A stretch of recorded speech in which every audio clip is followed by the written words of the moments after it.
Rajkot gaming zone ಅಗ್ನಿ ದುರಂತ ಪ್ರಕರಣವನ್ನು ಗಂಭೀರವಾಗಿ ಪರಿಗಣಿಸಿದೆ ಗುಜರಾತ್ ಹೈಕೋರ್ಟ್. ಗುಜರಾತ್ ಸರ್ಕಾರಕ್ಕೆ ಹೈಕೋರ್ಟ್ ನೋಟಿಸ್ ಅನ್ನು ಕೂಡ ನೀಡಲಾಗಿದೆ. ಈ ಒಂದು ಪ್ರಕರಣವನ್ನು ಹೈಕೋರ್ಟ್ ಬಹಳಷ್ಟು ಗಂಭೀರವಾಗಿ ಪರಿಗಣಿಸಿರುವಂತದ್ದು.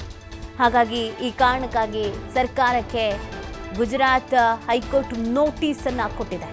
ಮುಂಜಾಗ್ರತಾ ಕ್ರಮಗಳಿಲ್ಲದೆ ಅನುಮತಿ ಕೊಟ್ಟಿದ್ಯಾಕೆ ಅನ್ನುವಂಥ ಪ್ರಶ್ನೆಯನ್ನ ಮಾಡಲಾಗಿದೆ.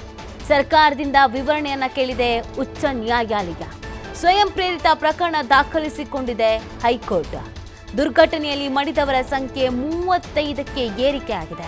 ಗೇಮಿಂಗ್ ಝೋನ್ ಮಾಲೀಕ ಸೇರಿ 6 ಜನರ ವಿರುದ್ಧ ಎಫ್ಐಆರ್ ಕೂಡ ದಾಖಲಾಗಿದೆ. ಈ ಒಂದು ದುರ್ಘಟನೆಯಲ್ಲಿ ಆಡಳಿತ ಮಂಡಳಿಯ ನಿರ್ಲಕ್ಷ್ಯವೇ ಕಾರಣ ಅನ್ನೋದು ಮೇಲ್ನೋಟಕ್ಕೆ ಗೊತ್ತಾಗ್ತಾ ಇದೆ. ಸ್ಥಳದಲ್ಲೇ ವೆಲ್ಡಿಂಗ್ ಮಾಡ್ತಿದ್ರಿಂದ ಈ ದುರ್ಘಟನೆ ಸಂಭವಿಸಿದೆ. ಗೇಮಿಂಗ್ ಝೋನ್ಗೆ ಇದ್ದಿದ್ದು ಒಂದೇ ಒಂದು ಬಾಗಿಲು ಕೂಡ. ಇನ್ನು ಇಷ್ಟೆಲ್ಲ ಆದ್ರೂ ಮೃತರ ಗುರುತು ಮಾತ್ರ ಇನ್ನೂ ಪತ್ತೆ ಹಚ್ಚೋಕ್ಕಾಗಿಲ್ಲ.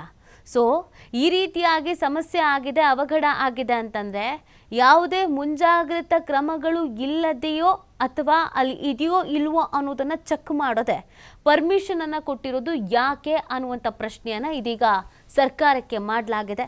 ಸ್ವತಃ ಗುಜರಾತ್ ಹೈಕೋರ್ಟ್ ಸ್ವಯಂ ಪ್ರೇರಿತವಾಗಿ ಪ್ರಕರಣವನ್ನು ದಾಖಲಿಸಿಕೊಂಡಿದೆ. ಸರ್ಕಾರಕ್ಕೆ ಇದಕ್ಕೆ ಉತ್ತರ ಕೊಡಿ ಅಂತ ನೋಟಿಸನ್ನು ಕೂಡ ಕೊಡಲಾಗಿದೆ.